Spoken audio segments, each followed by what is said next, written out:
everyone, and welcome to episode 4 of Behind Your Eyes video series. With me is Elin Lööw. and Hello. welcome Elin. And could you please introduce yourself to everyone? Thank you. Hi, and it's so great to be here and talking to you and those who are watching as well. So I am Elin Lööw. I'm a creative coach. So I work with creatives. I help creatives with their projects and finding their direction in their creative lives. And yeah, that's pretty much what I do. I'm also a writer, do my own writing work, and I live in Sweden. Well, thank you for taking your time to be here with us today. I want to start the series off with sincere. How are you doing? How am I doing? There's always such a question that is, I don't know, has many answers. But overall, I'm doing well. So as we are recording this, I'm not sure when you will publish it, but it's the beginning of the year.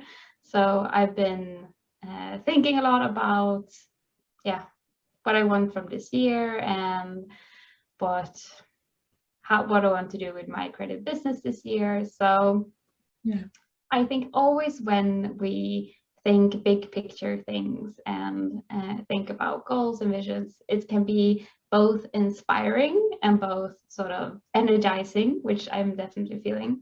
But there's also this, okay, what could be possible and where am I now, and seeing that gap and that overwhelm that comes with that gap. Yeah, so I would say intimidating.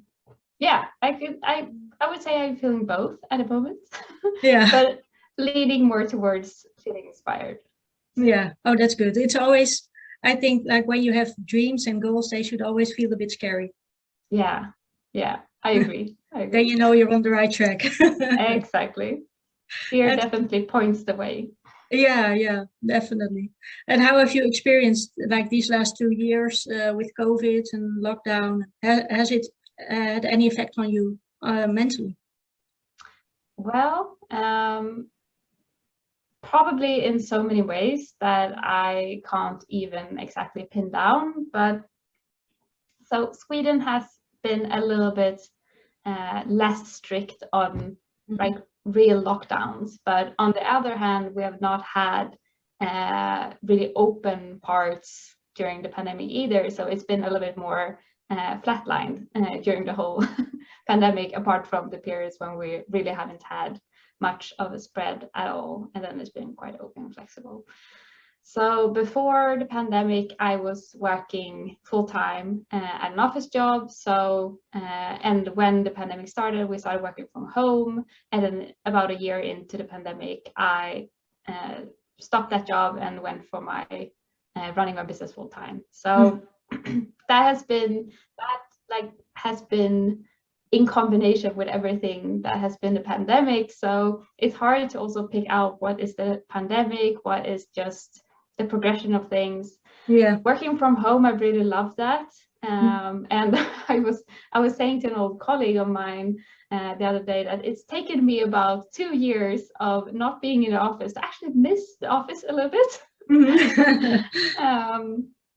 But my partner also works from home, so I have that.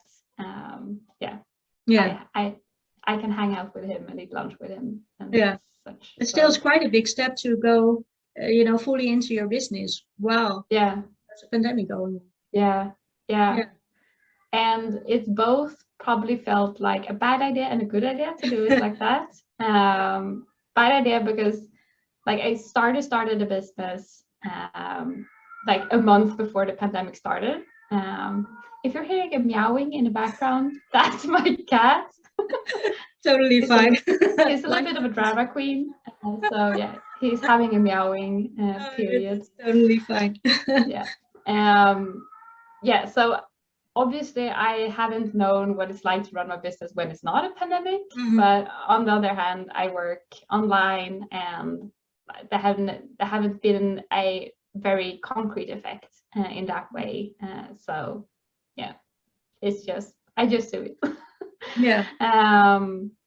And I think that the pandemic for so many people have been a time to reevaluate things, and since we have been through a period of change, we can also see that change is possible, and things don't have to be like they have been in the past. Yeah, and I think that also we are a lot more flexible and like can adapt to things than we think. Yeah. Yeah. And for what I know that you are quite connected to nature and live with the seasons. And has this been helpful for you in like now and with your mental health? Yeah, definitely. And I think that has become easier since the pandemic as well. Since working from home, I remember being in the office all days, and like the surrounding area where I worked in an office, it was, well, there was no nature. Basically, it's very much in the city. And so working from home, both when I was working my job and working for myself, it's so much easier for me to get out for a walk, just 10-15 minutes, since I live so close to nature and have nature in my day-to-day life, and be able to experience the seasons in my weeks, and not have to wait for the weekend to experience the snow, for example. Yeah. And how has that been for you to like, because I can imagine it's quite mentally can be quite tough, with everything that's going on. Has it really helped you maybe ground more or, keep mentally more healthy? Yeah, I would say that nature for me is a de-stressor and it's grounding for me. So I try to go for walks every morning and a little bit after work as well. It varies how much time I spend walking, but that's my go-to thing when I'm feeling stressed, if I'm feeling overwhelmed, if I need a break from something. My go-to thing is to go out and get some air and look at nature, because I find that really helps. Yeah. And what would you advise others who also want to live more in tune with the seasons? So I would start by thinking about how the seasons affect you. Because I think that now as a society, we have sort of detached from nature and we have detached from the seasons. So we are expecting from ourselves to function the same way all year round. While in reality, we are affected by the seasons, whether we like it or not.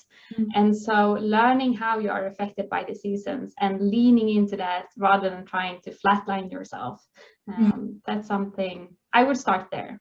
Yeah. And how can you, because we live so much indoors, especially now, how can you like more bring it into your home? Yeah. Well, I think like even if we live inside, even if we don't have nature around us, the seasons still affect daylight. It affects how much light we're getting into our apartments. It affects like the air around us, so it affects our skin and those kind of things. So even if we're not seeing nature around us changing with the seasons, we are still affected by it somehow. Yeah. And understanding what effect it has on you and leaning into that and embracing the seasons, that's still something you can do like in your apartment as well. Like we do with, like we decorate for Christmas, those kind of things. You can do those things with the seasons as well. Like, for example, I have little pot plants around me, and the plants, they are of course very affected by light, and they tend to want to be repotted into new pots with new soil in spring. So you can still weave in all of these different seasonal activities, even if you don't live bring a bit in of nature in your home and some plants. And I always in the winter I like to burn some candles and sandalwood, and or even just bring some tiny bits of nature into my home, cut some branches or something, or just some flowers from your supermarket, even just nature in your home. Definitely. Always helps. Definitely. And from what I've read on your Instagram, I think you have chosen a word of the year, nurture. And could you tell a bit how this will express itself in your life? Yes, so I chose nurture because since I went full time with my creative business in last year, that was a year when everything sort of changed quite a lot for me. Going from doing creative work and having a small business that I was doing like on Fridays and weekends and evenings, and then flipping it over. So I was doing that Monday to Friday and having weekends for other things. That sort of shifted the whole balance of my life. And after years and years of blogging and doing those kind of things on weekends, figuring out how I want to spend my weekends now that I'm doing that on the weekdays. Just those kind of things. So in 2021, it has been a year of sort of establishing a new foundation in my life, in my creative work.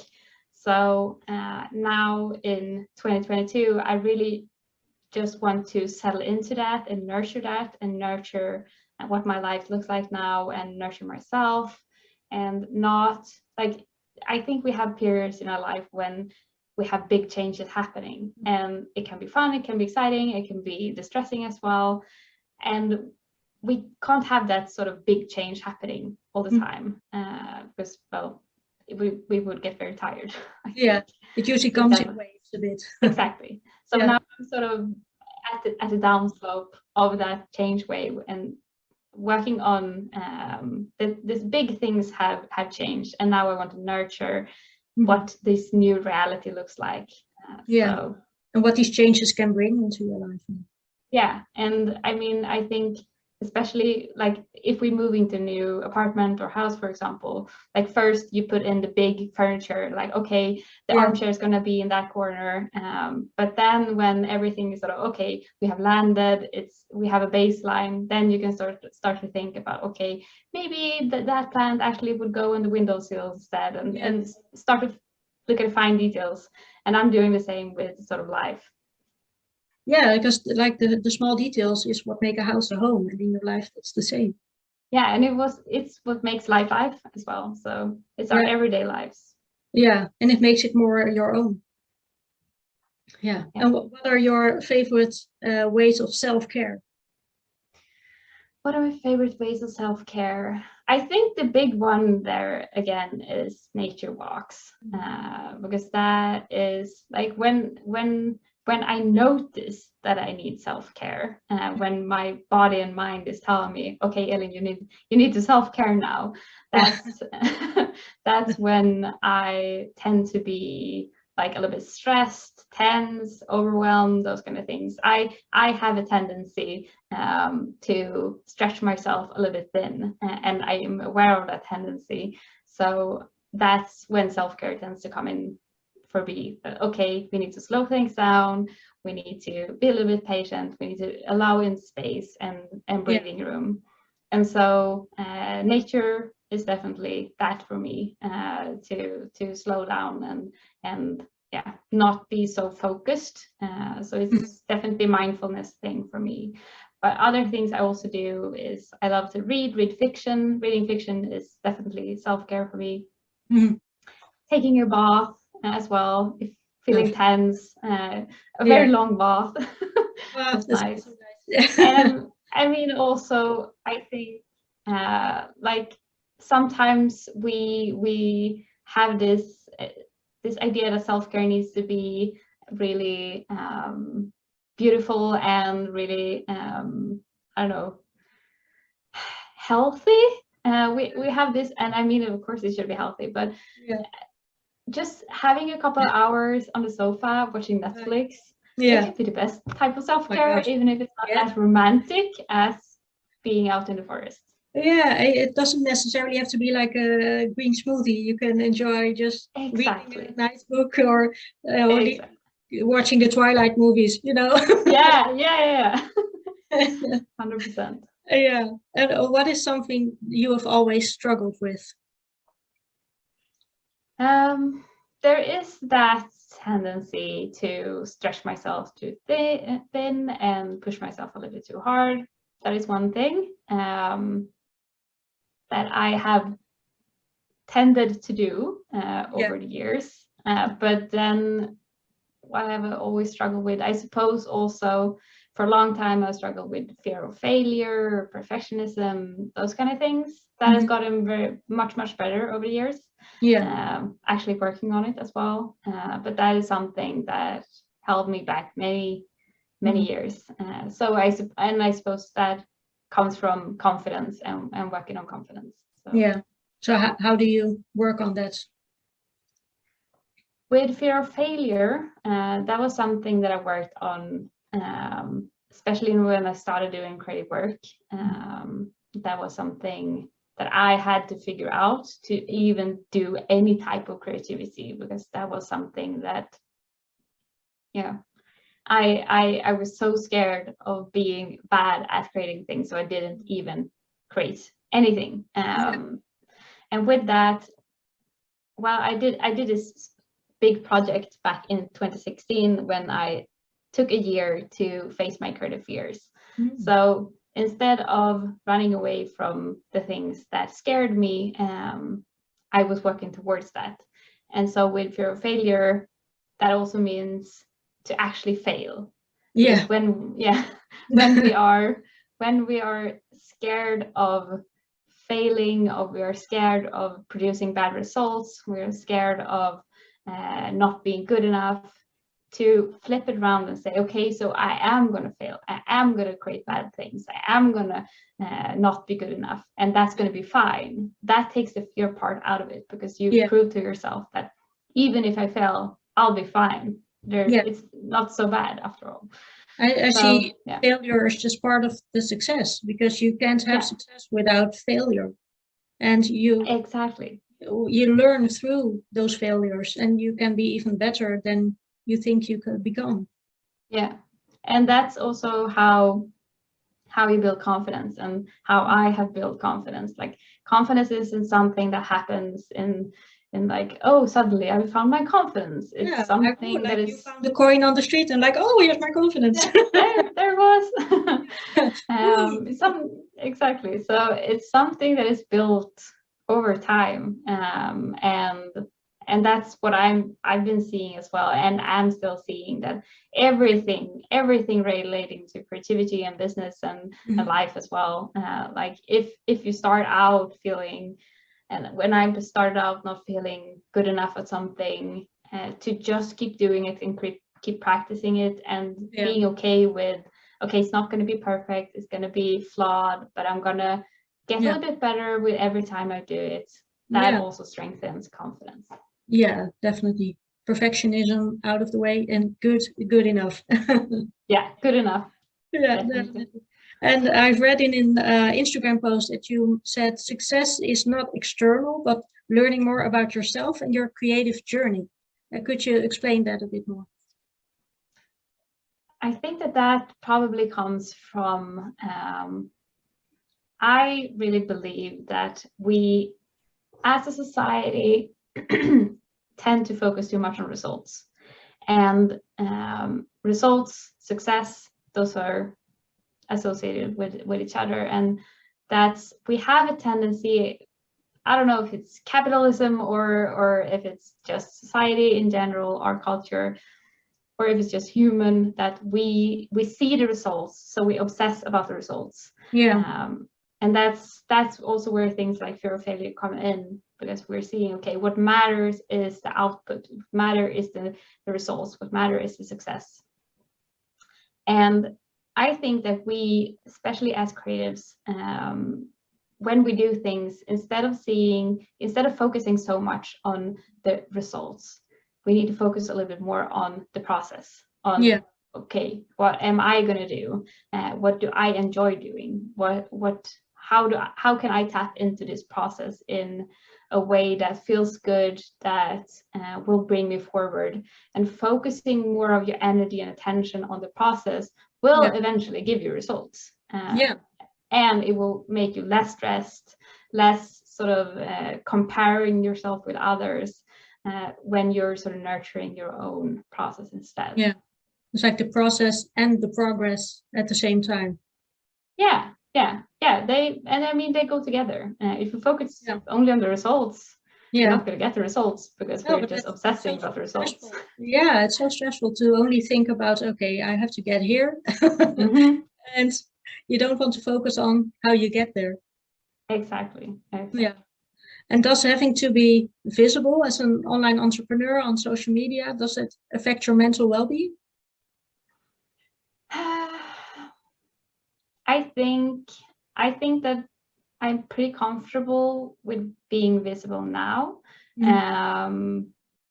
At some points I haven't been that comfortable. I like growing up, I was always a little bit of like an outsider kid.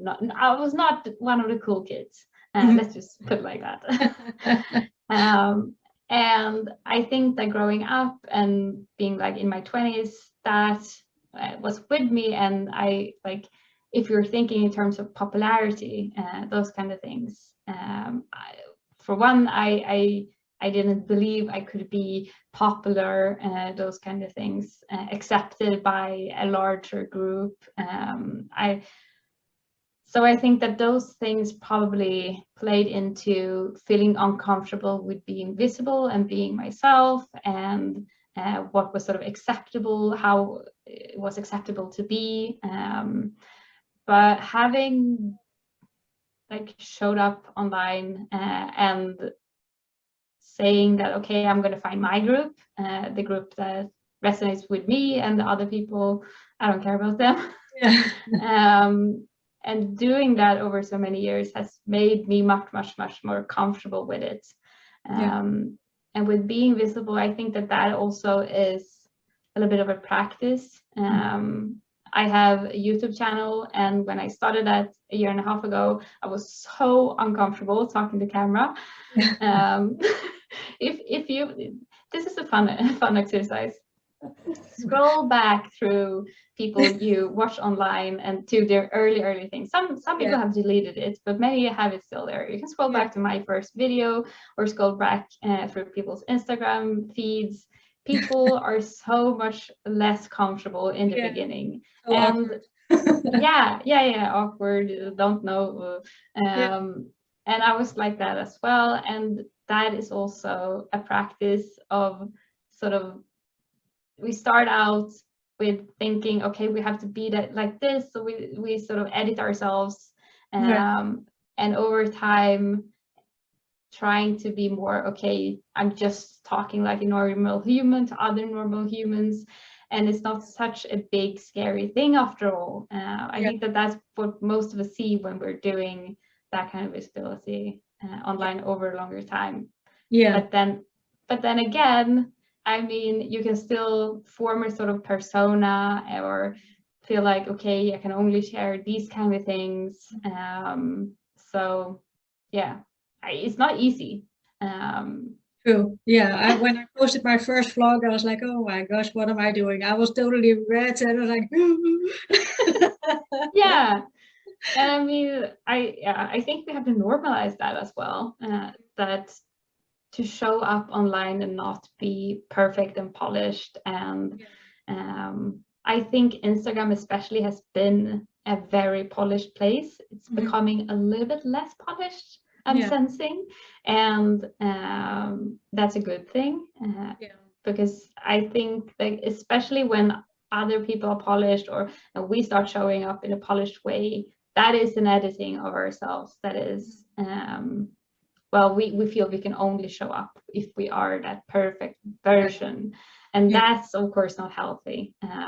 So trying to be more yourself and get to the point of being comfortable, I think that's it's going to be more enjoyable as well. Yeah, I think also showing up just as you are and not as a polished version of yourself, like, attracts more people, and you can relate to a lot more people. I mean, I can't relate to someone who's perfectly polished and does everything with the perfect lighting, because I don't have perfect lighting. You know, it's a lot harder to connect with someone like this. Definitely, 100%. I agree. So what is the best advice you were ever given? Oh, that was a big question. The best advice I've given, it's probably not me you should ask that. You should probably ask the people I've given advice. But if I were to say what is the best advice, for me, the advice that has been best or has changed the most for me is probably that it's okay to be scared. It's okay to do things that are uncomfortable, and they're not going to be uncomfortable forever. That's probably the thing that has helped me the most. That it's okay, whatever it feels like. If you want to do something and you want to do it, but it feels hard, it feels difficult, it feels scary, that's fine. All of those emotions are fine, but they are just emotions, and they're often telling a sort of story about you and how things work that isn't necessarily true. And if you want to do things, you can, even if it feels hard. Yeah. And what has been the hardest part of your own creative journey? I think it's probably the confidence thing, to not be good at things, and to be okay with not being good at things, and to do things that are scary, because that is the thing that I over the years have struggled with the most. Is it has taken me time to do things that feel scary, and it's okay that it's taken time, but that has been probably the biggest thing sort of standing in my way, that things have felt very scary, and so doing them has been like a very big step in itself. Yeah. And you said yourself, like, it takes time, to grow that confidence. And I always feel like, especially in society nowadays, that people just get too impatient. They want results right away, or when they don't see it within like a year or so, they don't see the results they want, they give up. And like, oh, it's so important to be patient and allow yourself to grow and go through that process naturally. Yeah, and like we love the stories where things happen quickly and neatly, and so that those are the stories that gets told over and over again. And so we start to expect that, okay, things should happen in 3 months or a year or whatever it is, and if it doesn't, there's something wrong with you or the idea or whatever it is you're doing or your skills. And maybe it's just that we have, as a society, bad expectations on how fast things should go. Yeah, definitely. Because you see the success stories and not how many times they have failed before that success story. Yep. And like, do you think like in the current like ideal on social media and the everything is possible mentality, that it's disconnects us from our true selves and maybe also from each other as a society? I think not everywhere, but I think that social media is a format that can be used both good and not so good. I think that on one hand, social media can be the place where you can be yourself if your circumstances or the people around you are you can't relate to them, or like I don't have a lot of creative friends in my real life. I have a couple, but I don't have that many people who are interested in business things or creativity things. So for me, social media has also been a way to discover that world and to make friends that I can relate to on that, in those interests. So in one sense, social media can help us be ourselves if we can't be like that in our real lives. Offline lives. Right. Yeah. But on the other hand, social media can also be, especially with algorithms saying, okay, things are supposed to look like this, and if you start going into one sort of niche of things, things become very samey very quickly, and the algorithm tends to push us towards looking the same, we're doing the same things, unless we are managing to tap into some small things that just spirals. So I think it can be both, and we have to be sort of the curators of our own online experience, and to recognize when it's good for us and when it's not. Yeah, definitely. And if you could talk to a younger version of yourself, what would you tell her? What would I tell her? Keep going. I would probably tell her, like, this thing with perspective and being able to look back on things is that now you can see that, okay, I did that and that led to that. But when you're in it, you can only see the now and the past. So you don't know if your efforts are going to lead anywhere, or if you're going to get better at that skill, or if you're going to get comfortable with a thing that feels uncomfortable. But I would probably just say, keep going. It's okay. Wherever you are right now, it's okay. You're not going to be in that place forever if you don't want to be. Yeah. And what are you most proud of? What am I most proud of? Probably that I haven't given up. I would say that I'm more proud of myself for not giving up and for trying things and to do the scary things. I'm more proud of that than any results that I've gotten from it. So yeah. And my final question is, when are you at your happiest? When am I at my happiest? I'm probably at my happiest when I am inspired, when I have an idea, a creative idea that I'm working on, and I'm fired up and inspired, and things feel possible, and I'm down a rabbit hole. That's when I'm in my sweet spot. Yeah, in your creative zone. Yeah, in my creative zone, that's probably where I'm the happiest. Yeah. Thank you so much, Elin. Thank you. Thank you for the pleasure. Time with us. And yeah, I hope it inspires everyone who watches. Yeah, thank you for inviting me. It's been a very pleasure to be here. Thank you.